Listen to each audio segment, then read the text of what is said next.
Long ago, in a galaxy far, far away, there was a boy named Obi-Wan Kenobi. He was born on the peaceful planet of Stujun, a world of misty hills and quiet villages. Like many Force-sensitive children, he was discovered by the Jedi Order at a very young age, too young to remember his parents. He was brought to the shining towers of the Jedi Temple on Coruscant, the capital of the Galactic Republic. The Jedi Temple was a serene and sacred place. Its marble floors and golden walls were bathed in soft light, and its quiet halls echoed with the gentle hum of lightsabers being trained. Obi-Wan was raised here as youngling, one of many children trained in the ways of the Force, learning not only how to fight, but how to live with peace, balance, and mindfulness. He was curious, bright, and unusually strong with the Force.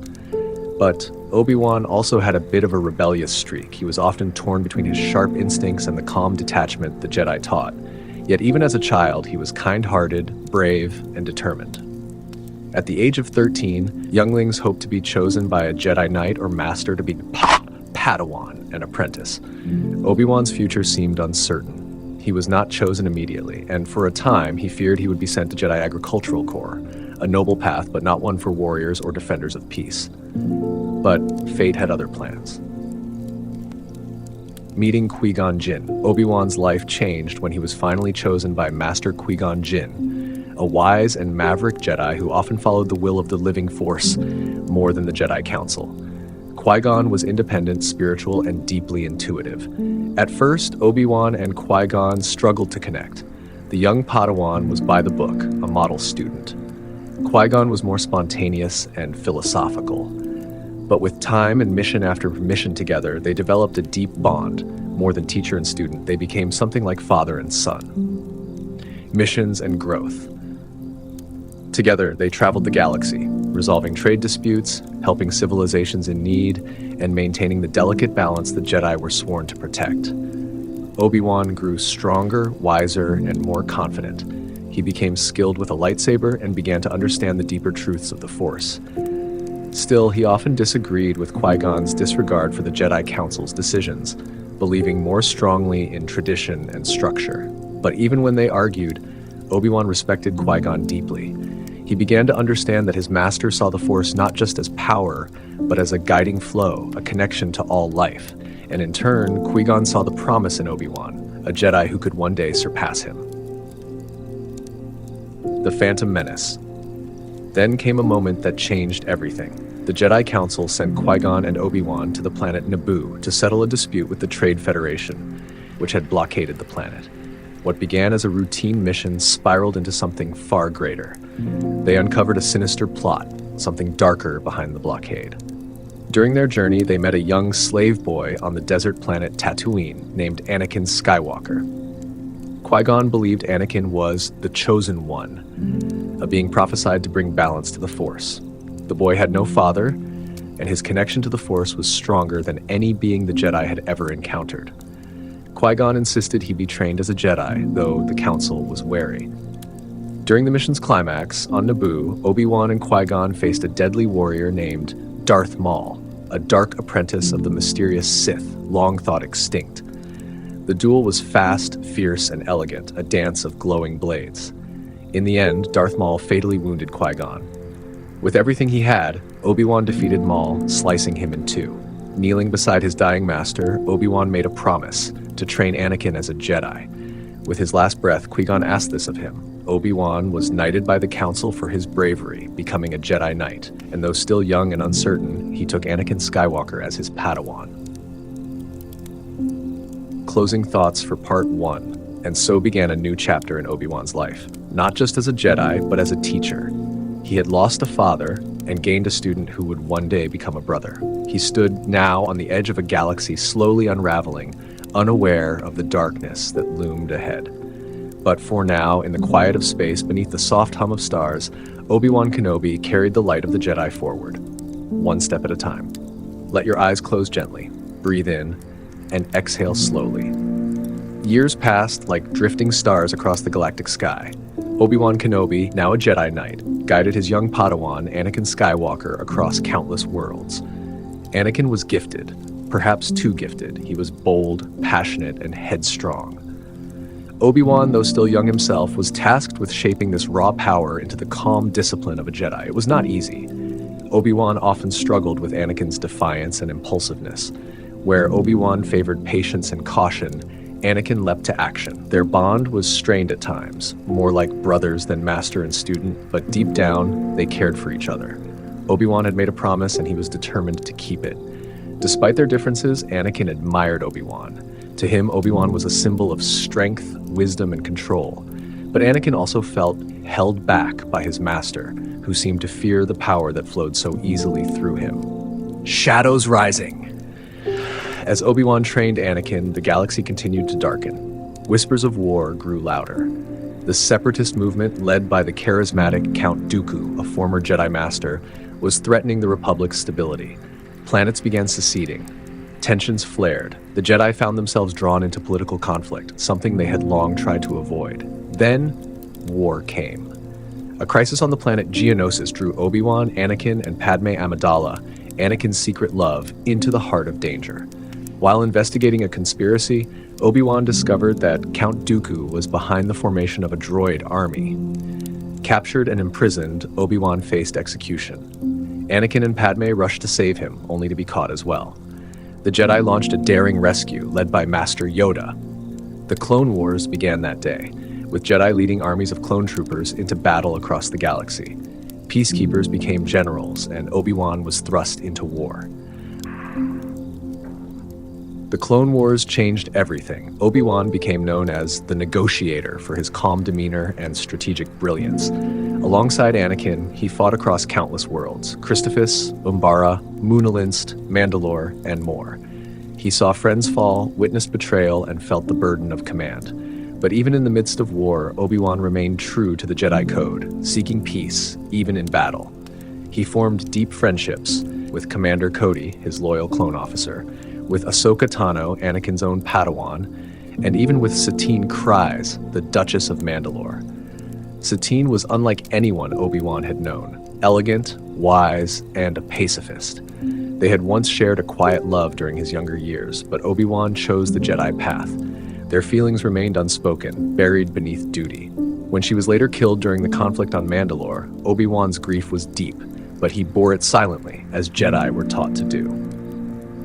As the brothers fall. As the war dragged on, Obi-Wan grew concerned about Anakin. He sensed turmoil in him, anger, fear, and a powerful love for Padme, now secretly his wife. Obi-Wan tried to guide him, but Anakin pushed back. The bond they once shared began to fray. In a twist of fate, Obi-Wan learned that Count Dooku's master was still alive. Darth Sidious, the true Sith Lord, manipulating the war from within the Republic. But the Jedi were always one step behind. The darkness was closing in. Then came the mission that shattered Obi-Wan's world. The fall of Anakin Skywalker. The Jedi suspected that Chancellor Palpatine, the Republic's leader, had grown too powerful. Obi-Wan was sent to the volcanic world of Mustafar to confront Anakin, who had fallen under Palpatine's influence and taken a new name, Darth Vader. Obi-Wan pleaded with him, begged him to turn back, but Anakin, twisted by fear of loss and the promise of power, believed the Jedi had betrayed him. The two fought a tragic duel among rivers of molten lava, brother against brother, friend against friend. In the end, Obi-Wan was forced to defeat him. He could not bring himself to deliver the final blow. As Anakin lay burning, Obi-Wan walked away in sorrow, taking with him Anakin's lightsaber and the weight of terrible loss. He returned to Padme, only to watch her die, giving birth to twins, Luke and Leia. The Jedi Order had fallen, the Republic was gone, the Empire had risen. With a heavy heart, Obi-Wan took baby Luke to Tatooine, where he would grow up in safety, hidden from the Emperor. Obi-Wan faded into the desert, a guardian in exile, watching over the boy from afar. The galaxy was changed, perhaps forever. Jedi were now myths. The stars that once shone so brightly had dimmed, but Obi-Wan Kenobi, though broken, still held on to hope. Hope in the children of Anakin Skywalker, hope in the Force, and hope that one day light would return. So rest now, traveler. Let the sands of Tatooine lull you to sleep and dream of distant stars. The story will continue. After the fall of the Jedi Order and the rise of the Empire, Obi-Wan Kenobi's life took on a quieter, more hidden path. He became a wanderer and guardian in the shadows, watching over the twin son of Anakin Skywalker from afar on the desert planet Tatooine. Slave, life of solitude. Tatooine was a harsh and dusty world where twin suns scorched the land by day and cold winds blew at night. It was a far cry from the gleaming halls of the Jedi Temple, but Obi-Wan knew it was the safest place for Luke, hidden from the Emperor and the Sith who hunted Jedi. Obi-Wan took the name Ben and lived simply in the rugged wilderness among the rocky canyons and the sparse scrub brush. His only companions were the stars and the whispers of the Force. This solitude was painful. He carried the heavy burden of loss, the death of his master, the fallen kin, the death of the Republic, and the destruction of the Jedi. But Obi-Wan never abandoned hope. Watching over Luke. Obi-Wan kept a close, quiet watch on Luke, who grew up unaware of his true heritage. Luke was raised by his aunt and uncle, simple moisture farmers, who hoped to keep him far from the dangers that had destroyed so many lives. Though Obi-Wan never interfered directly, he was always near, a silent protector. He taught Luke small lessons through intuition and signs, guiding him gently toward his destiny. The return of the Force. Decades passed like desert days under the twin suns. Obi-Wan remained patient, waiting for the right moment. That moment came when a young farm boy named Luke Skywalker found a mysterious message hidden in a droid named R2-D2. The message was from a princess named Leia Organa, a leader of the Rebel Alliance fighting the Empire. The Force was stirring again. The call to adventure. When Obi-Wan met Luke, he saw the spark of the Force burning bright in the young man's eyes. It was time to awaken the Jedi within him. Obi-Wan gave Luke his father's lightsaber, a glowing blue blade that shimmered softly in the darkness, and began to teach him the ways of the Jedi. They spoke of peace, patience, and the dangers of anger and fear. Though Luke was eager and sometimes impatient, Obi-Wan's calm presence guided him. Together, they set out from the deserts of Tatooine to rescue Princess Leia and join the rebellion, a fight to restore freedom to the galaxy. Closing thoughts for Part 3. And so, Obi-Wan Kenobi stepped once more into the light of destiny, no longer just a hermit, but a mentor and a beacon for hope. The twin suns set gently over the sands, casting long shadows as the stars blinked awake in the quiet night sky. Rest now, knowing the Force flows in you too. After many years of quiet exile, Obi-Wan Kenobi was drawn back into the galaxy's growing conflict. The Empire ruled with an iron fist, and the hope of the galaxy rested on the shoulders of a fledgling rebellion. Obi-Wan's mission was clear: to guide young Luke Skywalker, the last hope of the Jedi, and prepare him to confront the darkness that had claimed his father. A meeting with destiny. Obi-Wan first met Luke on the windswept plains of Tatooine at the humble homestead of Owen and Beru Lars. Luke was a spirited young man, curious and longing for adventure beyond the dust and heat. When Obi-Wan handed him the lightsaber once wielded by Anakin, Luke felt the weight of history settle on his shoulders. Obi-Wan began Luke's training gently, teaching him to listen to the Force, quiet whisper beneath the noise of the world. Feel, don't think. Trust your instincts, Obi-Wan would say, his voice calm and steady like the desert breeze. He taught Luke how to meditate, to find balance within himself, and to understand that true strength came from peace, not aggression. But Obi-Wan knew Luke's training could not wait forever. The Empire's dark grip was tightening, and the Sith Lord Darth Vader hunted relentlessly. The rescue of Princess Leia. Soon, Obi-Wan and Luke joined forces with a ragtag group of rebels: the smuggler Han Solo, the loyal co-pilot Chewbacca, and the courageous Princess Leia Organa. Together, they faced the terrifying might of the Empire aboard the Death Star, a massive space station capable of destroying entire planets. Obi-Wan's presence was a quiet reassurance as they navigated danger. In the halls of the Death Star, Obi-Wan's calm and wisdom were tested once more. He faced Darth Vader, his former apprentice, now a servant of darkness, armored in black and driven by pain and anger. Their duel was not one of raw power, but of deep sorrow and unspoken regret. Their lightsabers clashed with a soft hum and sharp sparks. Obi-Wan fought with purpose, but also with a heavy heart. He knew this was his final stand. With one graceful move, Obi-Wan allowed himself to be struck down by Vader's blade, vanishing into the Force and becoming one with it. A mentor from beyond. Though Obi-Wan's physical form faded, his spirit remained. He became a guiding presence for Luke, appearing as a Force ghost, an ethereal and calming voice in the night. He taught Luke to trust the Force and warned him of the seductive power of the dark side. Obi-Wan urged patience, caution, and faith. Luke's journey was just beginning, and Obi-Wan's lessons would be his anchor in the trials ahead.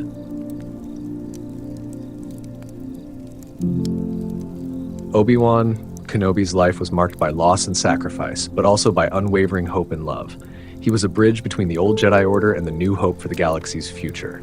In the quiet moments between battles beneath the twinkling stars or in the soft rustle of Tatooine's sands, Obi-Wan's spirit lived on, a reminder that light can always be found, even in the darkest night. Closing thoughts for Part 4. As your eyes grow heavy, imagine the soft glow of a blue lightsaber lighting a path through the darkness. Feel the gentle presence of a wise mentor, steady and calm. Let the Force flow through you, peaceful and endless. Rest now, traveler, for Obi-Wan's story continues in the quiet heartbeat of the galaxy. Long after Obi-Wan Kenobi's physical form faded into the Force, his story remained alive, not just in the stars, but in the hearts of those who carried the light forward. His legacy became the foundation of hope in a galaxy still healing from war and darkness. Cheshired, a new hope. Luke Skywalker, guided by Obi-Wan's spirit and teachings, grew stronger with each day. He faced his fears, learned the ways of the Force, and embraced his destiny as a Jedi. Obi-Wan's wisdom echoed in Luke's mind during the trials that shaped him, like the battle on the frozen planet of Hoth, the daring rescue of Han Solo from the clutches of Jabba the Hutt, and the final confrontation with Darth Vader and the Emperor. Though Obi-Wan never saw the victory, his faith in Luke never wavered. The power of forgiveness. One of Obi-Wan's greatest hopes was that Luke could redeem his father, Anakin Skywalker. Obi-Wan knew that even the darkest souls could be saved by love and forgiveness. In the final battle on the second Death Star, Luke faced Darth Vader and Emperor Palpatine. With Obi-Wan's lessons close to his heart, Luke resisted the temptation of the dark side. In that moment, Anakin Skywalker found the strength to reject the darkness, saving his son and bringing balance to the Force, just as the prophecy foretold. The cycle continues. After the fall of the Emperor and the destruction of the Empire, the galaxy began to rebuild. Jedi teachings slowly returned and new hope blossomed in the hearts of many. Obi-Wan's spirit lived on as a guiding light for future generations, teaching the new Jedi to walk the path of peace, wisdom, and courage, the eternal guardian. In the vastness of space, when the stars shimmer softly and the night feels calm, Obi-Wan Kenobi's presence can still be felt. His story is a reminder that even in moments of loss, hope remains.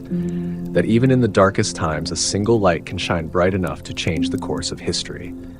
Obi-Wan was more than a warrior.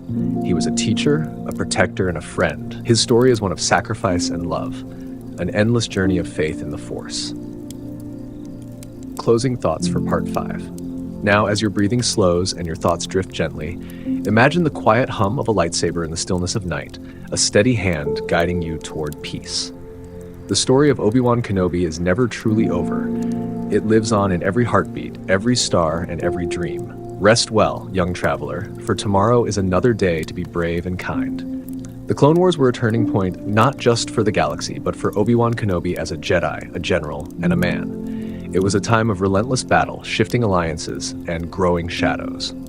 Throughout this immense conflict, Obi-Wan bore the burden of leadership with grace, discipline, and quiet strength, even as the Jedi Order slowly crumbled under the weight of its contradictions. General Kenobi. Obi-Wan earned a reputation as one of the most brilliant and honorable generals of the Republic.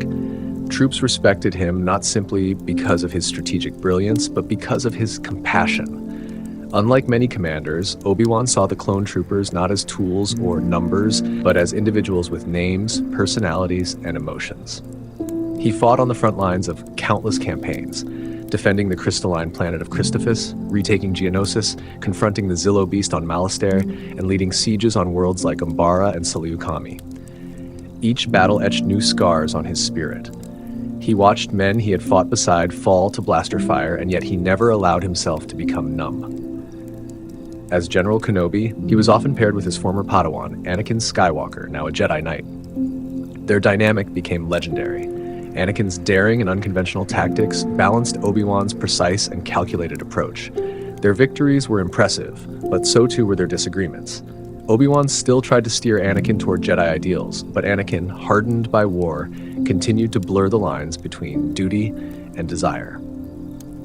The duel on Mandalore. One of the most tragic chapters of Obi-Wan's life unfolded on Mandalore. There, Duchess Satine Kryze, leader of the pacifist New Mandalorians and Obi-Wan's former love, became a pawn in the twisted plans of Darth Maul, who had survived his apparent death at Obi-Wan's hands and returned to exact vengeance. Maul, now more hate-driven than ever, took control of Mandalore's criminal underworld and baited Obi-Wan into coming. Obi-Wan went alone, knowing it was a trap, knowing he could die because Satine mattered. She represented something he had long suppressed, the possibility of love, of peace beyond duty. In front of Obi-Wan, Maul murdered Satine, relishing the pain in his enemy's eyes. Obi-Wan didn't give in to hatred. He didn't strike Maul down in rage. Instead, he endured the loss silently, the Jedi way. But inside, a part of him died. Satine's death wasn't just the loss of a companion. It was the loss of what might have been had he not chosen the Jedi path. Despite his suffering, Obi-Wan carried on. Always. The fall of Anakin. As the war reached its climax, cracks in the Jedi Order widened. The Republic was rotting from within, its Chancellor Palpatine tightening his grip on power. Obi-Wan sensed something was wrong, but he never imagined how deep the corruption ran. The Jedi were blind to the darkness that had infiltrated the highest levels of government, and to the darkness growing in Anakin. When Obi-Wan was dispatched to fight General Grievous on Utapau, he left Anakin behind, unaware of how close his former Padawan had come to the edge. Palpatine manipulated Anakin's fear, especially his fear of losing Padme, and offered him a terrible path, the power of the dark side to save those he loved. By the time Obi-Wan returned, it was too late. Anakin Skywalker was no more. He had become Darth Vader. The duel on Mustafar. The confrontation on Mustafar was the final, shattering blow. Obi-Wan didn't want to face Anakin. He still saw the boy he had raised, the friend he had trusted, but Anakin had slaughtered younglings, betrayed the Jedi, and fallen utterly to the dark side. Obi-Wan had no choice. Their duel was fierce and tragic. Fire and fury erupting all around them as the planet's lava mirrored their inner turmoil. Obi-Wan pleaded with Anakin to see reason, to turn away from the path he had chosen, but Anakin, now twisted by pain, pride, and Palpatine's lies, responded only with hatred. "I have failed you, Anakin," Obi-Wan said, his voice breaking. "I have failed you." He won the duel, but it brought him no peace. He left Anakin broken and burning, unable to bring himself to end the life of the boy he once called brother. Obi-Wan carried the guilt of that day for the rest of his life. Closing thoughts for Part 8. The Clone Wars didn't just scar the galaxy, they scarred Obi-Wan Kenobi's soul. He lost friends, ideals, and the closest thing he had to a son. But even in his darkest hour, Obi-Wan didn't turn away from the light. He withdrew from the world not in fear, but in purpose. To protect the last hope, to atone, and to wait for the day he might help restore balance. After the flames of Mustafar cooled and the Jedi Order lay in ruins, Obi-Wan Kenobi disappeared into the quiet folds of the galaxy. No longer a general, no longer a knight, no longer even a teacher, he became a shadow, hiding not out of fear, but out of purpose. He had one final task, one last hope to protect. The delivery of the twins. In the wake of Anakin's fall and Padme Amidala's death, two infants were born in secret, Luke and Leia Skywalker. Obi-Wan was there, standing silently as Padme gave her final breath and whispered their names. With a heavy heart, he held the newborn Luke in his arms, feeling the Force pulsing within the child like a whisper of redemption.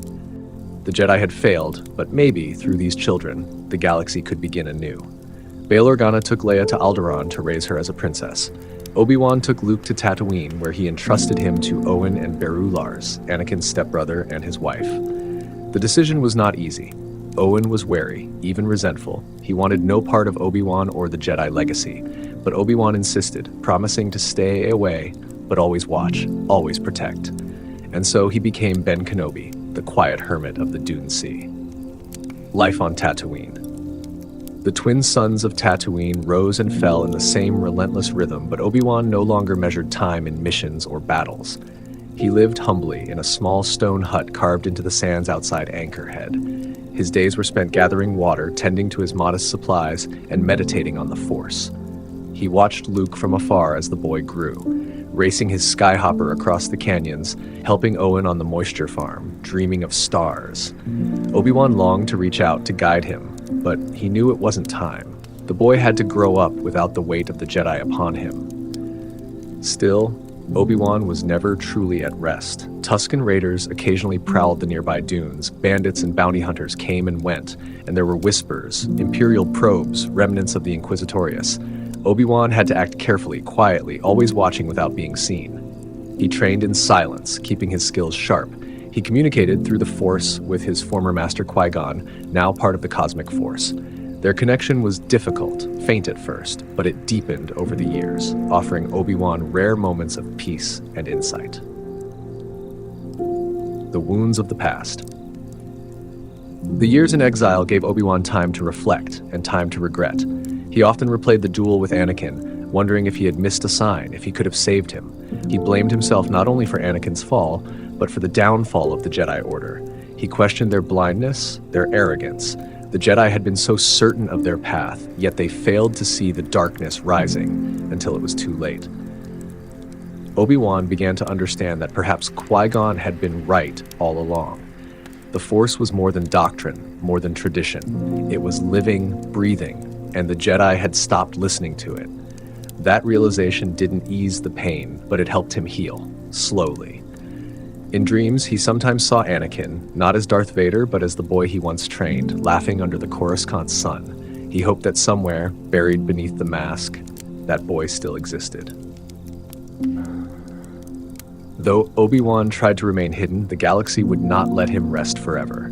Darth Maul, now more a creature of vengeance than a Sith, had survived not only Obi-Wan's blade, but the years that followed. Fueled by hate, Maul searched for his old enemy, desperate to complete what he began on Naboo. Eventually, Maul found Tatooine. The final confrontation between them was swift. Older, wiser, and tempered by years of reflection, Obi-Wan met Maul beneath the desert stars. There was no hate in his heart, only resolve.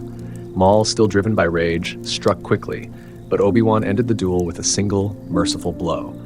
As Maul lay dying, he asked a single question. Is he the chosen one? Obi-Wan nodded. He is. Maul died with that hope in his heart, and Obi-Wan quietly returned to the desert wind. Closing thoughts for Part 9. Obi-Wan Kenobi spent his exile not in bitterness, but in vigilance. He gave up everything, his position, his name, his peace, to protect a child who might one day save the galaxy. Even in solitude, he never stopped being a Jedi. He waited, patiently, as the stars turned overhead, for he knew the Force had not forgotten them. One day, destiny would awaken, and when it did, Obi-Wan would be ready. Now let your breath slow and feel the quiet of the Tatooine night. Let the wind carry your thoughts like grains of sand. The Jedi sleeps, but the light never fades. Good night. The years passed slowly in the deserts of Tatooine. The twin suns rose and fell without mercy, and the galaxy beyond spun deeper into darkness. The Empire ruled with fear. The Jedi were spoken of only in whispers, as myths and ghosts, and through it all, Obi-Wan Kenobi waited. He aged, his beard thickening, his skin weathered by heat and wind, but within, his mind remained sharp, his spirit steady. He had become less man and more myth, the hermit of the Jundland wastes, the strange old wizard some dared call Ben. Few ever saw him, fewer still spoke to him. And yet, in the quiet of his solitude, Obi-Wan kept vigil. He watched Luke Skywalker grow from a curious child to a restless teenager. The boy reminded him so much of Anakin, impulsive, bright, drawn to the stars. But where Anakin had been bold and driven by emotion, Luke was kind, humble, full of wonder. There was still time. There was still hope. That hope flared to life in an unexpected form. One day, not far from his homestead, Obi-Wan discovered two droids wandering the sands, R2-D2 and C-3PO. And within R2's databanks, a message, a plea for help. It was from Princess Leia Organa, daughter of Bail Organa, the child Obi-Wan had not seen since her birth. The message was meant for him. Help me, Obi-Wan Kenobi. You're my only hope. That voice stirred something in him. It was time. The galaxy, so long drowned in shadow, was stirring again. He found Luke and brought him to safety after stormtroopers raided the Lars homestead. Owen and Beru were gone, burned by the Empire's wrath. There was no turning back. The path ahead, dangerous though it was, had to be taken. Obi-Wan offered Luke the truth, at least a part of it. He told the boy of the Jedi, of the Force, of the lightsaber that had belonged to his father. He spoke of the Clone Wars and of a noble man named Anakin Skywalker who had been betrayed and murdered by a dark figure named Darth Vader. Some truths, he knew, would have to wait. The last journey. Their journey took them to Mos Eisley, where Obi-Wan once again demonstrated the subtle power of the Force, calming minds, guiding decisions. He and Luke found passage aboard the Millennium Falcon with smugglers Han Solo and Chewbacca at the helm. Their goal, Alderaan. But the planet was gone, destroyed by the Death Star. Captured aboard the station, Obi-Wan moved with quiet purpose. He deactivated the tractor beam, faced troopers without fear, and steered the group toward freedom. He knew what must come next. On the Death Star, Obi-Wan faced Darth Vader one final time. Anakin Skywalker, his student, his brother, now stood before him, encased in black armor, his voice mechanical, his soul consumed. Yet Obi-Wan felt no hate. He had made peace with his failures. They fought as they had once fought, but it was not truly a battle. Obi-Wan saw the future in Luke, the new hope, and so in the end, he lowered his blade. "If you strike me down," he said calmly, "I shall become more powerful than you can possibly imagine." Vader struck. Obi-Wan vanished. His body was gone, returned to the Force. But Obi-Wan was not gone. He had transcended. A voice beyond death. Even in death, Obi-Wan continued to guide Luke. As a Force ghost, his voice called out across the stars, offering wisdom and comfort. He taught Luke to trust the Force, to believe in himself, to walk the Jedi path. On Hoth, in a blizzard, his voice reached out. On Dagobah, he led Luke to Yoda. And finally, before Luke faced his destiny on Endor and aboard the second Death Star, Obi-Wan offered him the truth. Anakin Skywalker was not truly dead. He had become Vader. It was a painful confession, but Luke deserved to know. Obi-Wan had once believed Anakin lost forever, but Luke saw something different. He believed his father could be redeemed. And in the end, he was right. Anakin, in his final breath, cast off the shadow of Vader and brought balance to the Force, destroying the Emperor and saving his son. The legacy of a Jedi. Obi-Wan Kenobi's journey had been long, full of sorrow and sacrifice. He had fought in wars, faced betrayal, endured loss. He had watched the world he knew fall to darkness, but he never gave up. He remained faithful to the Jedi, to the Force, and most of all, to hope. His legacy lived on in Luke Skywalker, in Leia Organa, in the new Jedi who would rise after him. He was not a perfect man, but he was good, he was brave, he was wise, and he was kind. Obi-Wan's story reminds us that even in the deepest shadows, light can endure, that quiet courage can change the course of history, that watching, waiting, and believing are acts of strength. He was a Jedi Master. He was a guardian of peace. He was Obi-Wan Kenobi. Closing thoughts for part 10. Now, as you close your eyes, let the wind of Tatooine carry you. Picture a sunset on the dunes, the twin suns fading into gold. Somewhere far across the stars, the voice of a Jedi lingers in the air, whispering of hope and light and the gentle hum of a lightsaber. Though his physical body faded on the Death Star, Obi-Wan Kenobi's journey did not end there. Instead, it entered a new phase, one not marked by battles or starships, but by something more profound. He became one with the Force, his spirit no longer bound by time or space. In this final chapter of his existence, Obi-Wan continued to fulfill his purpose, to guide, to teach, to protect. Escher, the art of becoming one with the Force. Before his exile, Obi-Wan had begun secret training, handed down by his old master, Qui-Gon Jinn. Qui-Gon had discovered a rare ability, to retain consciousness after death, existing as a luminous presence in the Force. The Jedi had long believed that death was a return to unity, but Qui-Gon had proven that identity, under the right training, could persist. Obi-Wan learned this forgotten path in the isolation of the Tatooine desert. After his death, Obi-Wan's spirit became a shimmering echo in the Force. Visible to some, audible to others, always present.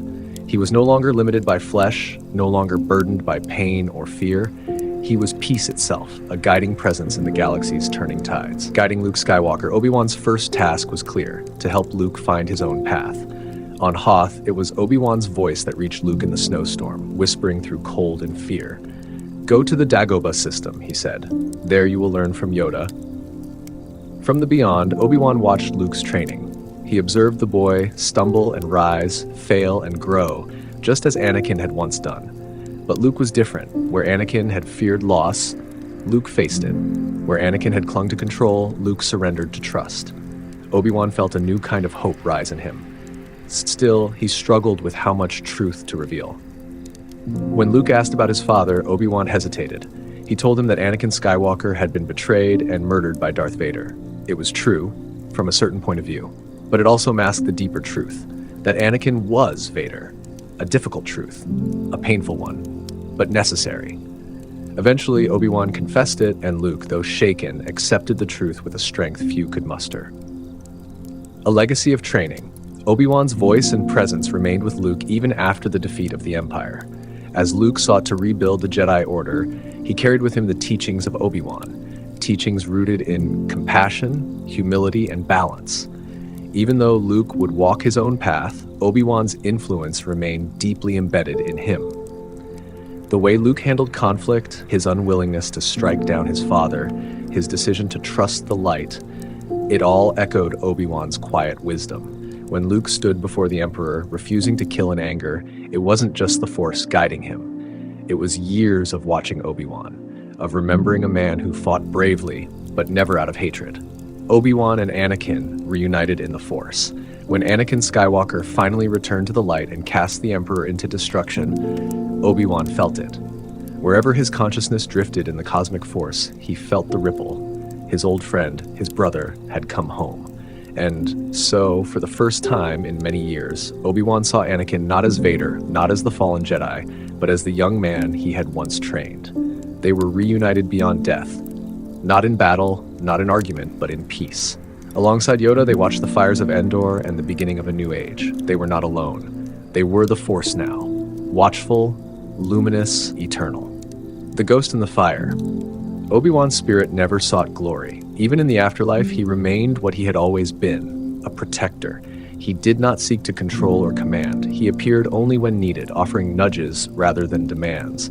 That was the true mark of a Jedi, not just power, but restraint. Not just ability, but humility. And when the galaxy wavered again, when new darkness rose, and Luke faced his own temptations and doubts, Obi-Wan's teachings continued to resonate. Though he did not manifest as often, his presence lived in memory, in discipline, in the stillness between breaths. He was the whisper in the wind, the calm before the storm, the steady voice that said, "Trust the Force." Closing thoughts for Part 11. In the end, Obi-Wan Kenobi's story was not one of victory or loss, but of devotion. From a young boy taken to the Jedi Temple, to a wise master in exile, to a voice among the stars, he remained true. Not perfect, but faithful. Not unscarred, but unbroken. His legacy was not just the battles he won or the teachings he passed on. It was the example he set, to face fear with calm, to meet hate with mercy, and to walk in light even when surrounded by darkness. Now as you rest, let go of the noise and listen for his presence, the soft breath of the Force, the warmth of memory. Obi-Wan Kenobi lived most of his life as a Jedi Knight, but what did that truly mean? Beneath the lightsaber duels and political conflict, under the robes and titles, there was something far more important: his unwavering belief in the Jedi Code and the spiritual path it represented. Even in exile and beyond death, Obi-Wan never stopped being a Jedi, not in title, but in heart. This chapter is not about battlefields or missions. It's about the soul of Obi-Wan Kenobi, what made him who he was, what he valued, what he sacrificed. The Jedi Code. From his earliest years at the Jedi Temple on Coruscant, Obi-Wan memorized the Jedi Code, as all younglings did. There is no emotion, there is peace. There is no ignorance, there is knowledge. There is no passion, there is serenity. There is no chaos, there is harmony. There is no death, there is the Force. These words were not just philosophy, they were a way of life. Jedi trained to calm their minds, to serve selflessly, and to act only when necessary. Obi-Wan took this deeply to heart. Among the Jedi, he was not known for brashness or ambition. He was known for patience, for principle, and for quiet strength. He wasn't the fastest duelist or the most creative strategist, but he was dependable, steady, and that steadiness saved lives, again and again. The weight of responsibility. Obi-Wan never chose an easy path. As a young Padawan, he was nearly removed from the Order until Qui-Gon Jinn accepted him as an apprentice. Even then, their pairing was unconventional. Qui-Gon questioned authority, Obi-Wan followed rules, but their bond deepened over time. And when Qui-Gon died on Naboo, Obi-Wan honored his final wish to train Anakin Skywalker. Taking on a Padawan so young and so powerful was daunting. Obi-Wan was barely a knight himself, but he shouldered the burden with quiet courage. And though their relationship was turbulent, he loved Anakin like a brother, like family. When Anakin turned, Obi-Wan bore the guilt like armor. He didn't blame Anakin alone. He blamed himself. Had he failed to teach him, to understand him, could he have done more? This sense of personal responsibility shaped everything Obi-Wan did thereafter. He didn't withdraw out of fear. He withdrew to protect Luke, to prepare for the future, and to ensure he didn't repeat his past mistakes. Attachment versus love. One of the Jedi's central teachings was the warning against attachment. Jedi could love but not cling. They were taught to let go, to avoid possession or obsession. Obi-Wan followed this path faithfully, but it cost him. During the Clone Wars, Obi-Wan reunited with Satine Kryze, Duchess of Mandalore. She was strong, intelligent, and compassionate. They had shared feelings long ago, but Obi-Wan had walked the Jedi path.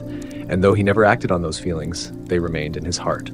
Satine once said that if he had asked her, she would have left everything for him. Obi-Wan responded quietly that he would have done the same. But he didn't. He stayed true to the Jedi way. When Satine was later killed, Obi-Wan held her as she died. His grief was quiet, but it ran deep. He didn't seek revenge. He didn't lose himself to rage. He simply carried that loss with him, like a stone in his robe. He understood the risk of attachment, not because he feared love, but because he knew its weight. The Jedi way, after the fall, when the Jedi Order was destroyed, Obi-Wan didn't abandon the code. He returned to its roots. He lived simply. He meditated. He kept his lightsaber hidden, using it only when absolutely necessary. He became a student again, of the Force, of nature, of silence. He no longer reported to councils. He no longer trained in temples. But he was more Jedi than ever, because being a Jedi was never about status or recognition. It was about service. He served the Force. He served the future. He served Luke. Legacy of philosophy. Even after death, Obi-Wan's influence shaped Jedi teachings. His focus on patience, his respect for living beings, his trust in the Force, these values resurfaced in Luke's own approach. Years later, when Rey sought guidance, the echo of Obi-Wan's voice reached her in the Force. "These are your first steps," he had said to her once. His presence was still part of the Jedi path, even generations later. Through it all, Obi-Wan remained humble. He never sought fame. He didn't believe himself to be the greatest. He simply did his duty. That, perhaps, is what made him great. Closing thoughts for part 12. As you lie down now, breathe slowly. Let your thoughts settle like sand in still water. Picture Obi-Wan in the Tatooine twilight, sitting in meditation as the stars emerge overhead. A quiet mind, a steady heart. He didn't need to be loud to be powerful. He didn't need to win to be wise. He just needed to stay true to the Force and to himself.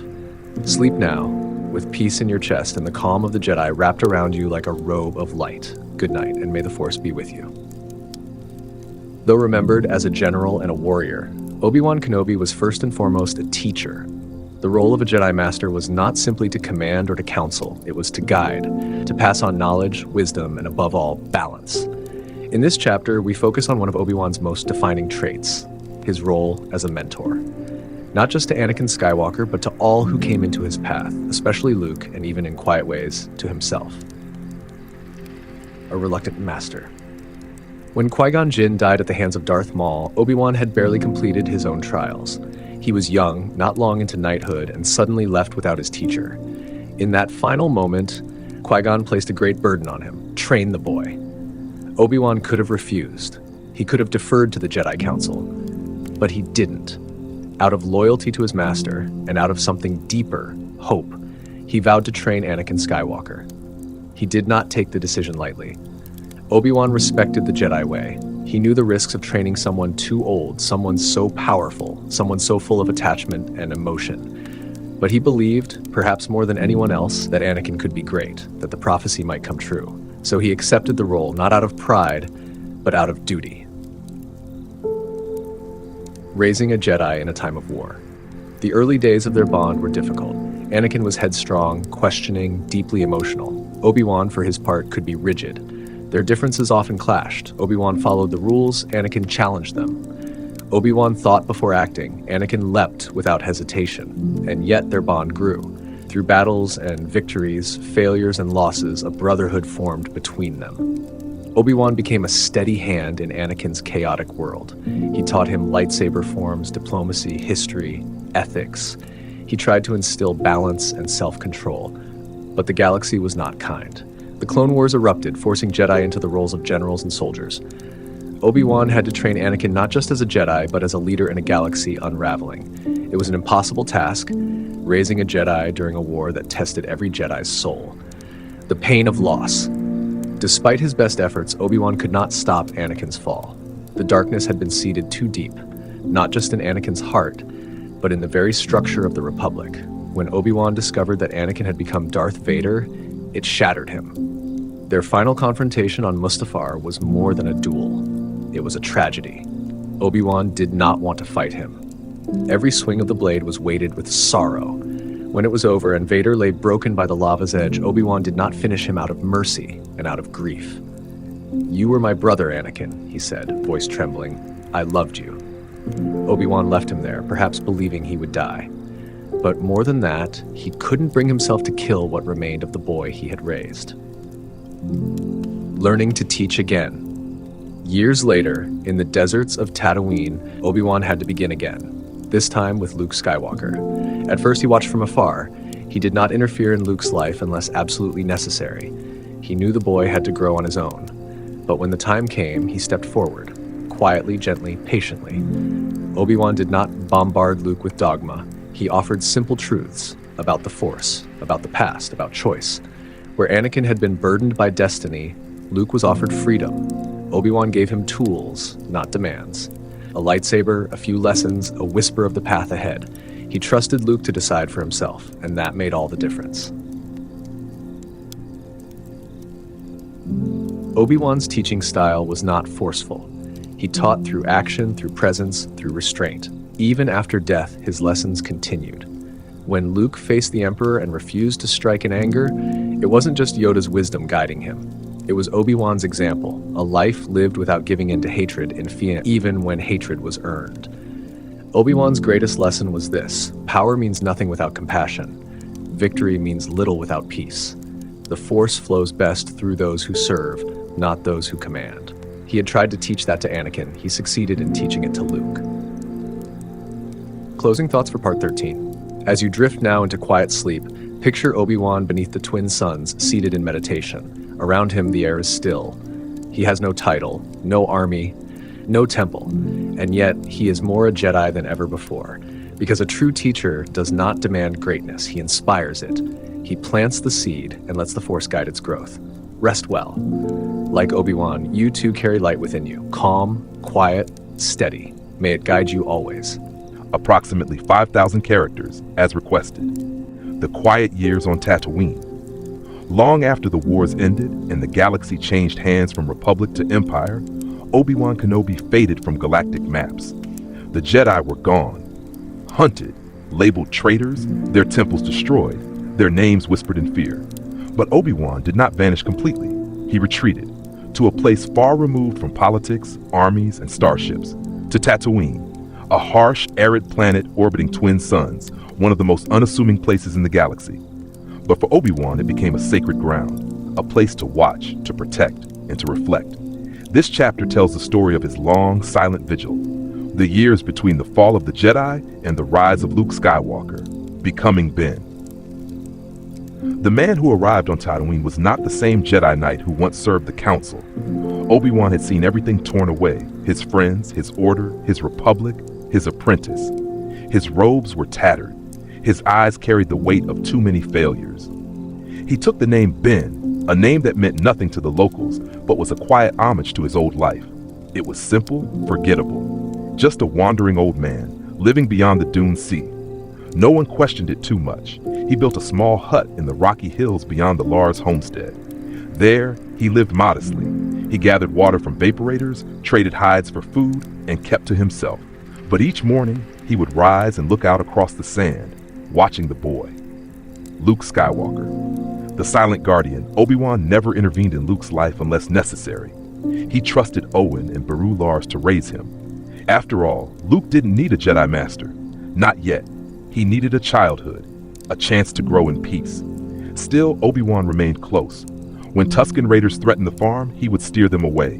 When smugglers came too near, he'd watch from the shadows. Even when Luke had no idea, Obi-Wan was there, a silent guardian, a shadow of light. He also watched over others. He helped those in need, especially those forgotten by the Empire. He offered healing, guidance, and quiet kindness to strangers. Never too much, never enough to draw attention, but enough to help. Because that was who he was. Even when broken, Obi-Wan served others, fronting his past. The desert had no pity. It stripped away distraction. It forced Obi-Wan to sit with his memories. He thought often of Anakin, not as Darth Vader, but as the boy from Tatooine, the Padawan with wide eyes and boundless power. He saw flashes of their travels, of their arguments, of their laughter, and then of the screams on Mustafar, of yellow eyes, of fire and loss. Obi-Wan meditated daily, not to forget, but to understand. He whispered apologies into the wind. He reached out through the Force, searching for peace. At times, he spoke aloud to Qui-Gon, asking for guidance. At first, there was no reply, only silence. But over time, he began to sense something, a presence, subtle and warm. Not words, but comfort. Qui-Gon was there. Obi-Wan wasn't truly alone. Hatched the Inquisitors and the hunt for Jedi. Though far from the galactic core, Tatooine was not entirely safe. Imperial patrols passed through. And worse, the Inquisitors. These were former Jedi, twisted by the dark side, now serving as hunters for Darth Vader. They scoured the galaxy for survivors of Order 66. Obi-Wan kept his lightsaber buried beneath the sand, hidden and untouched. If he drew it, he risked exposure. But there were close calls. One Inquisitor came too near. Obi-Wan did not fight her, but used cunning, misleading her with false trails, whispering distractions through the Force, and helping another hidden Jedi escape instead. He still refused to kill unless there was no other way. Even after all the pain, Obi-Wan clung to the Jedi Code, not because he had to, but because it reminded him who he was. Small acts of kindness. Though the galaxy burned, Obi-Wan found quiet moments of beauty. He learned the ways of the Tuskens and earned the respect of one tribe by healing their injured. He helped an old moisture farmer rebuild his broken vaporator. He saved a starving Eope and made it his companion. He planted small seeds of hope, even if no one would remember his name. And each night, when the twin suns dipped below the horizon, he looked at the stars and wondered if one day the Force would bring balance again. He didn't know when or how, but he believed. Closing thoughts for part 14. Now, as you settle into stillness, imagine Obi-Wan walking through the dunes under a pale blue night sky. The stars above him shimmer. The sand is cool beneath his boots. He stops, closes his eyes, and breathes deeply. There are no crowds, no battle cries, no chaos, only quiet, only the Force. And in that silence there is healing. A life reduced to its simplest purpose, to watch over a child, to live in harmony with nature. To seek peace in the galaxy and in oneself. You too can rest now. Let your thoughts drift like the desert wind. Let go of all burdens. Obi-Wan did not have all the answers, but he had faith. And sometimes that is enough. Good night. May your dreams be guided by the Force. Part 15. Lessons from the Living Force. When Jedi spoke of the Force, they often described it in two aspects: the cosmic force, which bound the galaxy together, and the living force, which flowed through all life, present in every breath, every heartbeat, every leaf on a tree or whisper in the wind. Obi-Wan Kenobi, like many Jedi, was trained to understand both. But it was not until much later in life, after great trials, loss, and long silence, that Obi-Wan truly began to live by the living force. This part of his story is not about war. It's about awareness, presence, and quiet strength. The subtle Jedi path that Obi-Wan walked when no one was watching, listening instead of leading. The Jedi Order during its final centuries became focused on diplomacy, politics, and military guidance. Jedi led clone armies, sat in council chambers, and made galaxy-spanning decisions. Obi-Wan had filled that role too. He had negotiated peace treaties, led sieges, made life and death calls. But in exile, he had no such authority. There were no missions to carry out, no senators to advise, no soldiers to command. And for the first time in decades, Obi-Wan could just listen. He listened to the Force. He listened to the wind over the dunes, to the call of distant banthas, to the scratch of insects in his hut's walls, to the sound of his own breath rising and falling like waves. It was in this simplicity that the living Force spoke to him most clearly. It reminded him that the Force was just a tool for battle or diplomacy. It was life itself. The touch of sunlight, the cry of a child, the stillness before sleep. Meditation and the Force ghost path. After Order 66, Yoda gave Obi-Wan a task, not a mission in the traditional sense, but a spiritual one. He was to commune with Qui-Gon Jinn, who had discovered the ability to preserve his consciousness after death, a state known as becoming one with the Force. Obi-Wan began long daily meditations. At first, it was difficult. He felt only echoes of Qui-Gon, hints of warmth, a sense of presence, a fleeting whisper on the wind. But slowly, with practice and peace, the connection grew stronger. Qui-Gon's voice returned, not as a loud call, but as a gentle inner guide. He reminded Obi-Wan to let go of pride, to release fear, to exist now, not in the regrets of the past or the fears of the future. Through Qui-Gon, Obi-Wan began to understand that death was not an end. It was part of the Force's great cycle, just as night follows day and silence follows sound. The way of the still blade. Though he seldom used his lightsaber during Exile, Obi-Wan still practiced the forms, not to fight but to flow. The Jedi form he favored, Soresu, was defensive, calm. It emphasized survival and outlasting aggression through control and serenity. In war, it made him a near unbreakable wall.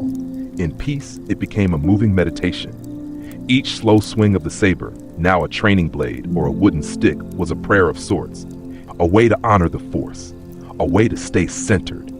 The desert winds became his opponents, the heat his challenge. He began to understand that true power lay not in striking first, but in choosing not to strike at all. The living Force in action. While Obi-Wan avoided attention, there were moments when he quietly stepped in to help. Once, he rescued a wandering Jawa child trapped in a collapsed ravine. Another time, he saved a settlement from a fire by guiding the locals to safety, never revealing his identity. He taught people how to mend water condensers, how to treat heat stroke, how to identify real threats from imagined ones. He never accepted rewards. Some called him the hermit, others whispered of the old wizard. But a few came to see him as a guardian spirit, someone who watched over the forgotten edges of Tatooine. Through these small acts, Obi-Wan followed the living Force. He helped not because it was part of a grand mission, but because someone needed help now. That too was the way of the Jedi. Trust in the unknown. One of Obi-Wan's greatest challenges was patience, waiting in uncertainty, never knowing what the future would bring. Would Luke grow strong in the Force? Would Vader find them? Would the Empire ever fall? He had no answers, but he had faith. Faith in the Force, in Luke, and in the idea that no matter how dark things seemed, the light would find a way. Obi-Wan did not seek to control the future. Not anymore.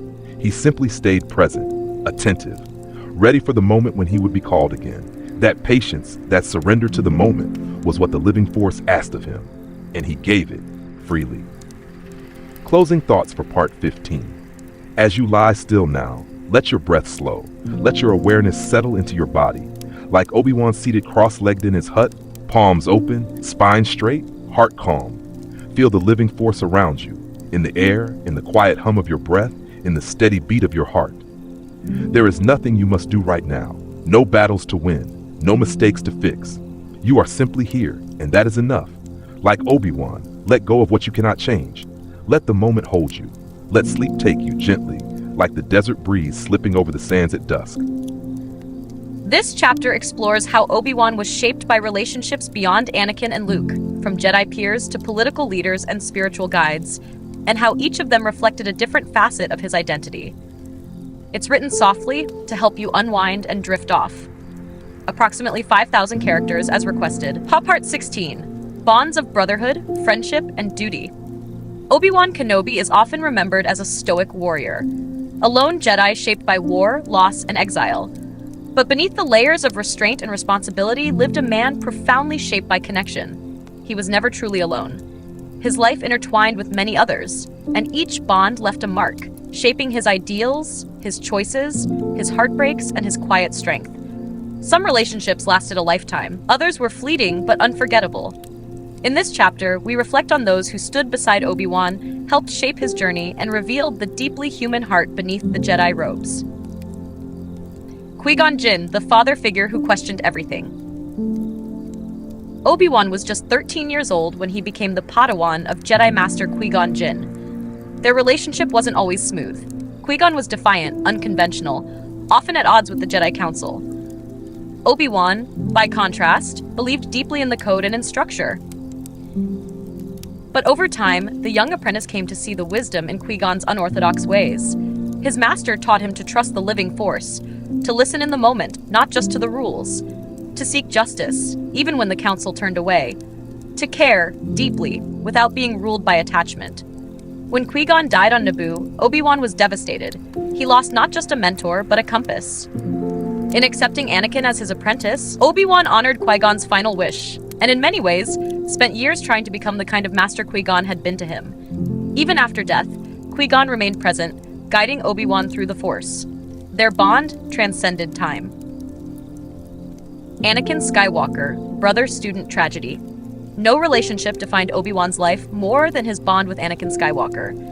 They weren't just master and Padawan. They were partners, brothers in arms, and friends. Anakin brought lightness to Obi-Wan's seriousness, boldness to his caution, and Obi-Wan in return offered stability and mentorship. But beneath their camaraderie ran tension. Obi-Wan sometimes struggled to guide Anakin's turbulent emotions. Anakin, for all his brilliance, often felt held back. Still, they saved each other's lives many times. They joked, they laughed, they grieved together. And when Anakin turned into Darth Vader, it broke something in Obi-Wan's spirit. Yet, even after everything, Obi-Wan never stopped loving him. In Exile, he bore the pain of that failure quietly, not with bitterness, but with sorrow and enduring care. He believed Anakin was truly gone. It would take Luke years later to prove otherwise. Satine cries, a quiet love never spoken. Few know that Obi-Wan once loved someone deeply. Her name was Satine Kryze, the Duchess of Mandalore. They met during the Mandalorian Civil War, when Obi-Wan was a young Padawan. He protected her for over a year. They debated politics, philosophy, pacifism, and through it all, they formed a bond. A quiet, powerful bond. Satine was strong-willed, poised, diplomatic, and deeply committed to peace. Her ideals challenged Obi-Wan's, yet they brought out his compassion, his humor, his vulnerability. He once admitted, had she asked him, he would have left the Jedi Order for her. But she didn't.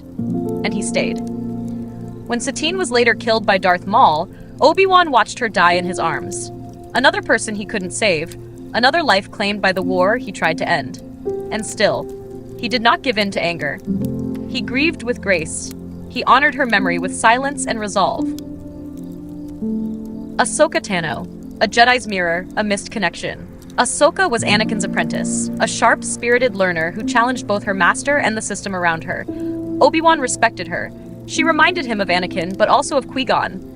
Questioning, wise beyond her years, unwilling to follow blindly. When she left the Jedi Order after being falsely accused, Obi-Wan supported her, but from a distance. He wanted to do more, but by then, his life was pulled in too many directions. The war consumed everything. Still, when he saw her again during the Siege of Mandalore, he tried to offer counsel. She rejected it, not out of anger, but disillusionment.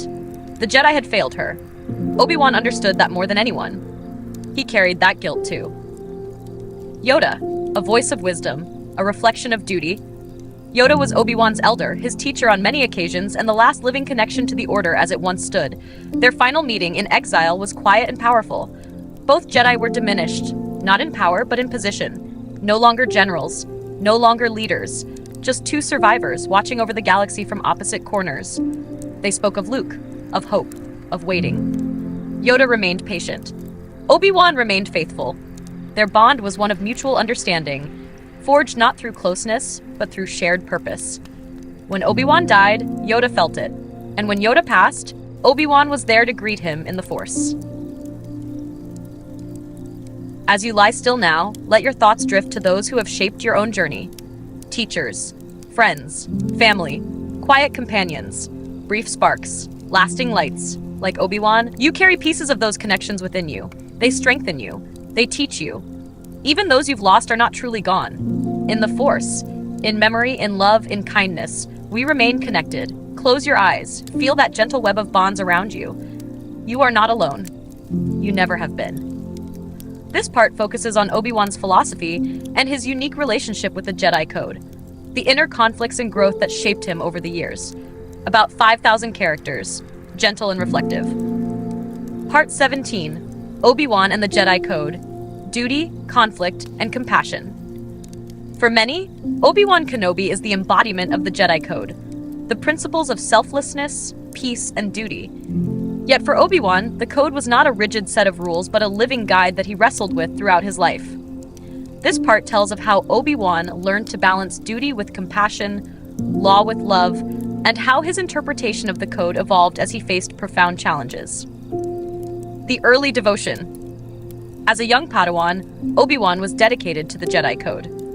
The code was clear. Control your emotions, avoid attachments, serve the greater good. Obi-Wan found comfort in these rules. They gave order to the chaotic galaxy and shaped him into a disciplined warrior and diplomat. He recited the words often. There is no emotion, there is peace. There is no ignorance, there is knowledge. There is no passion, there is serenity. There is no chaos, there is harmony. There is no death, there is the Force. To Obi-Wan, these words were a promise, a pathway to wisdom and balance. The struggles with attachment. Yet, as Obi-Wan grew older, he faced the code's limits. His love for Qui-Gon Jinn was unspoken but deep, a quiet reverence that challenged the notion of emotional distance. His bond with Anakin was complicated by attachment and affection, something the code warned against, but Obi-Wan embraced with a heavy heart. He tried to mentor Anakin with kindness and firmness, but struggled to contain the boy's passion and fear. The Jedi Code forbade attachment because it could lead to fear, jealousy, and ultimately the dark side. But Obi-Wan learned that denying attachment did not erase love or responsibility, especially when Anakin was like a brother to him. This internal conflict was one of Obi-Wan's greatest burdens. Compassion beyond the code. Obi-Wan's compassion was evident in how he treated others, even enemies. During the Clone Wars, he spared foes when possible, showing mercy to those who surrendered. He believed in rehabilitation and redemption. Even after Anakin's fall, Obi-Wan did not seek revenge. When they fought on Mustafar, he did not kill his former friend out of hatred, but because it was the only way to stop him and protect the galaxy. Later, in Exile, Obi-Wan's compassion deepened. He helped Tuskens, Jawas, and settlers without hesitation. He guarded Luke, not as a possession, but as a child deserving of freedom and safety. He embraced the idea that compassion was the truest expression of the Jedi Code. The code as a guide, not a chain. As Obi-Wan aged, he came to see the code not as a prison, but as a compass. He understood that strict adherence without wisdom could lead to rigidity and failure.